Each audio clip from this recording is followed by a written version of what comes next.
বন্ধুরা, আজ আমরা আপনাদের এমন একটি মুসলিম আরব দেশ ভ্রমণে নিয়ে যাচ্ছি যে দেশের মুদ্রার সাথে বিশ্বের যে কোনো দেশের মুদ্রার তুলনা করা সম্ভব নয়। এটি এমন একটি দেশ যা আকারে ছোট, কিন্তু যে কেউ কাজের জন্য গেলে তার ভাগ্য পরিবর্তন হয়ে যায়। হ্যাঁ, আজ আমরা কুয়েত সম্পর্কে কথা বলতে যাচ্ছি। কেন এই দেশের মুদ্রা বিশ্বের সবচেয়ে ব্যয়বহুল, কুয়েতের রাজপরিবার আসলে কতটা ধনী, কুয়েতিদের রীতিনীতি এবং ঐতিহ্য কি, কুয়েতের ইতিহাস কি, আসলে কি এই দেশে ভিসা খোলা আছে, সাদ্দাম হোসেন কেন কুয়েত আক্রমণ করেছিলেন, আমরা এই সব শিখব আজকের ভিডিওতে। এখন আসুন আমরা কুয়েতের উদ্দেশ্যে একটি চমৎকার যাত্রা শুরু করি। আনুষ্ঠানিকভাবে কুয়েত রাজ্য নামে পরিচিত আরব উপদ্বীপের উত্তর অংশে পারস্য উপসাগরের তীরে এবং উত্তরে ইরাক দ্বারা সীমান্তে অবস্থিত। এর দক্ষিণ অংশ সৌদি আরবের সাথে এবং কুয়েতের সমুদ্র সীমা ইরানের সাথে মিলিত হয়েছে। এই দেশের উপকূল রেখার দৈর্ঘ্য 502 কিলোমিটার। আরবি ভাষায় একে দৌলত আল কুয়েত বলা হয়। কুয়েত আরব বিশ্বের একটি ছোট দেশ, কিন্তু এর মুদ্রা বিশ্বের সবচেয়ে শক্তিশালী আমেরিকান ডলারের চেয়ে 3 গুণ বেশি মূল্যবান। এই দেশের জনসংখ্যা প্রায় 4.5 মিলিয়ন। জনসংখ্যার দিক থেকে বিশ্বের 128তম স্থানে। কুয়েতের মোট আয়তন 17,818 বর্গ কিলোমিটার, যা আয়তনের দিক থেকে বিশ্বে 158তম স্থানে রয়েছে। বলা হয় যে দেশের জনসংখ্যা কম হয় সেই দেশগুলো দ্রুত উন্নতি করে। কুয়েতও সেই দেশগুলির মধ্যে একটি। কুয়েত বিশ্বের সবচেয়ে ঘনবসতিপূর্ণ এলাকাগুলির মধ্যে একটি এবং এটি বহু ধনী লোকেদের আবাসস্থল। এই দেশের নাম ও দেশের রাজধানীর নাম একই। কুয়েত সিটি দেশের বৃহত্তম এবং সবচেয়ে উল্লেখযোগ্য শহর। এই শহরটি দেশের রাজনৈতিক, অর্থনৈতিক ও সাংস্কৃতিক কেন্দ্র। সপ্তদশ শতাব্দীতে এই শহরের ভিত্তি স্থাপিত হয়। কুয়েত নামটি কুত থেকে এসেছে, যার অর্থ সমুদ্র দ্বারা নির্মিত একটি দুর্গ। এই দেশের কথ্য ভাষা আরবি এবং এর পাশাপাশি হিন্দি এবং উর্দু ভাষায়ও প্রচুর মানুষ কথা বলে। এই দেশে আপনি বেশিরভাগ সময় এশিয়ান মানুষ দেখতে পাবেন। বন্ধুগণ, এই দেশটি বিশ্বের সবচেয়ে বিখ্যাত এখানকার মুদ্রার জন্য। বর্তমানে এক কুয়েতি দিনার পাকিস্তানি 911 রুপির সমান এবং 275 ভারতীয় মুদ্রার সমান। বন্ধুরা, কুয়েতের মুদ্রা কেন বিশ্বের সবচেয়ে শক্তিশালী তা বিবেচনার দাবি রাখে। প্রকৃতপক্ষে কুয়েতে বিশ্বের বৃহত্তম তেলের মজুদ রয়েছে। এক প্রতিবেদনে বলা হয়েছে কুয়েতে 101.5 বিলিয়ন ব্যারেল তেল মজুদ রয়েছে, যা বিশ্বের মোট তেল মজুদের প্রায় 6 থেকে 7%। কুয়েতের অর্থনীতির একটি বড় অংশ তেল উৎপাদনের ওপর নির্ভরশীল। কুয়েতের সবচেয়ে বড় তেল ক্ষেত্র হল বুরকা তেল ক্ষেত্র, যা তেলের বাজারকে শক্তিশালী করে এবং মুদ্রার মানকেও প্রভাবিত করে। উপরন্তু কুয়েত সরকার নির্ভরযোগ্য অর্থনৈতিক নীতি প্রণয়ন করে। কুয়েত দৃঢ়ভাবে তার মুদ্রাকে মার্কিন ডলারের সাথে স্থির করেছে। এ কারণেই আজ দিনারকে বিশ্বের সবচেয়ে শক্তিশালী বলে মনে করা হয়। বন্ধুরা, আরব দেশগুলোতে উটের দৌড় একটি আবেগের জায়গা, কিন্তু বিশ্ব এই খেলাটিকে তেমন ভালো চোখে দেখে না, কারণ দৌড়ের সময় শিশুদের উটের ওপর চড়ানো হতো, যা কখনো কখনো তাদের মৃত্যুর কারণ হয়ে দাঁড়ায়। তবে 2006 সালে কুয়েত সর্বপ্রথম শিশুদের পরিবর্তে রোবট বসিয়ে উট দৌড় শুরু করে। এই দেশটি অনেক সুন্দর ও উন্নত। কুয়েত একটি মুসলিম দেশ, যেখানে জনসংখ্যার 74% মুসলমান এবং অন্যান্য ধর্মের মানুষও এখানে বসবাস করে, যারা কাজের জন্য বিভিন্ন দেশ থেকে এসেছে। কুয়েতে গড় বেতন 1200 কুয়েতি দিনার, যা পাকিস্তানিদের জন্য প্রায় 11 লক্ষ টাকার সমান। এ কারণে পাকিস্তানি ও ভারতীয়রা এদেশে রয়েছে। কুয়েতে বর্তমানে প্রায় 1 লক্ষ পাকিস্তানি বাস করছেন, যারা এখানে বিভিন্ন পেশায় কাজ করেন। এখানে ভারতীয়দের সংখ্যা প্রায় 1.4 মিলিয়ন, যা মোট জনসংখ্যার প্রায় 30%। 2011 সালে যুক্তরাষ্ট্রের অনুরোধে কুয়েত নিরাপত্তার কারণ দেখিয়ে পাকিস্তান, ইরান, সিরিয়া, ইয়েমেন ও আফগানিস্তান সহ 5টি মুসলিম দেশের ভিসা নিষিদ্ধ করে। তবে 2021 সালে পাকিস্তানের জন্য এই নিষেধাজ্ঞা প্রত্যাহার করা হয়। নিষেধাজ্ঞার একটি বড় কারণ ছিল সাফারির সম্পর্ক, যা প্রায়শই বিভিন্ন কারণে বিবাদে জড়িয়ে পড়ে। অনেক এজেন্ট কুয়েতের ভিসা নিয়ে মানুষের সঙ্গে প্রতারণাও করে থাকে।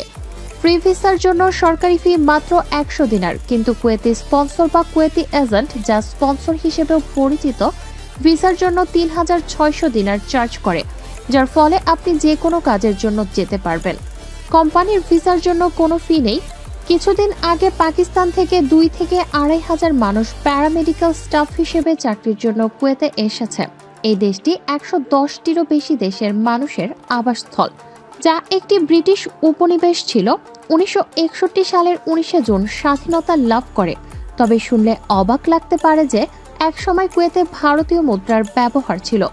1947 সাল পর্যন্ত ভারতীয় রিজার্ভ ব্যাংক নোট ছাপাতো এবং সেই সময় কুয়েতের অর্থনীতি খুব ছোট ছিল।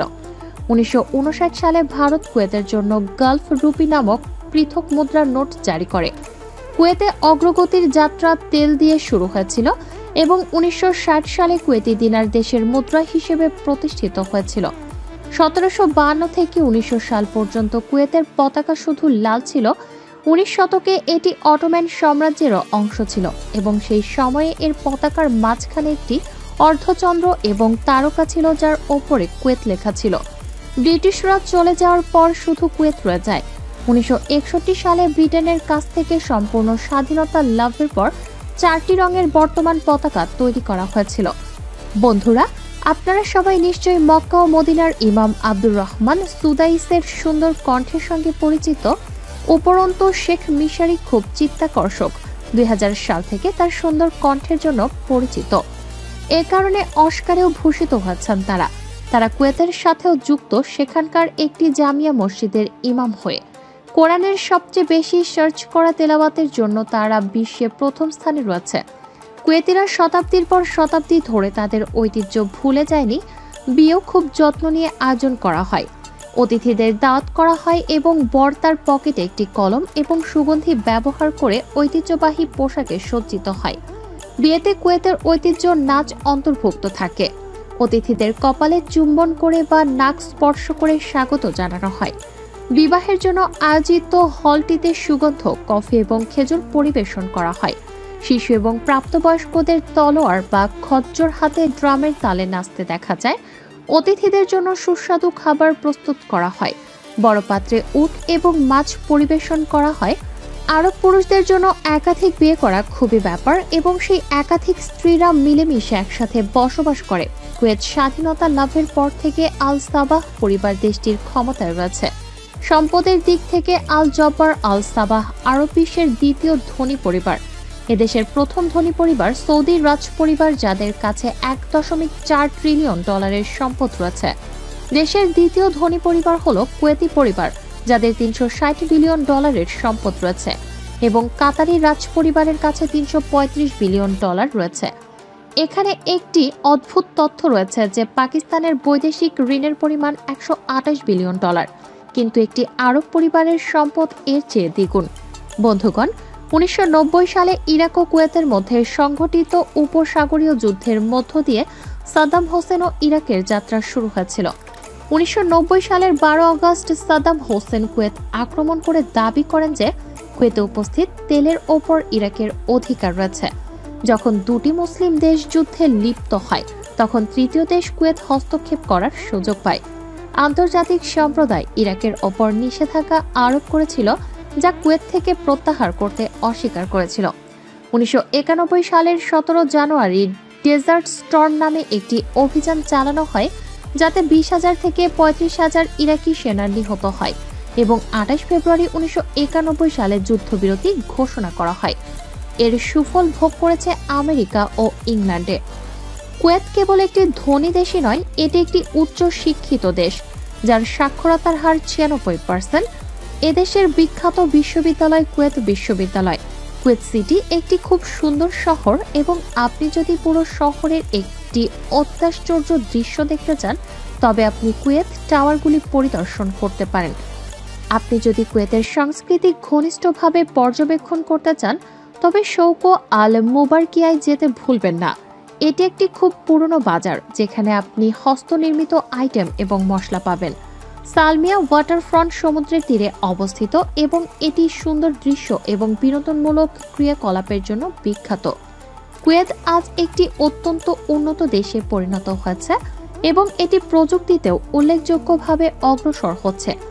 এদেশে বড় পরিসরে রোবোটিক্স শিল্প গড়ে উঠেছে, যেখানে বিশুদ্ধ পানির অভাব থাকলেও তা থেকে মুক্তি পেতে সাহায্য করছে প্রযুক্তি। প্রযুক্তির মাধ্যমে এদেশে সমুদ্রের পানিকে পানযোগ্য করে তোলা হয়। এদেশে বিভিন্ন ধরনের খাদ্য এবং পানীয় অন্য দেশ থেকে আমদানি করা হয়। এর মধ্যে ভারত তালিকার শীর্ষে রয়েছে।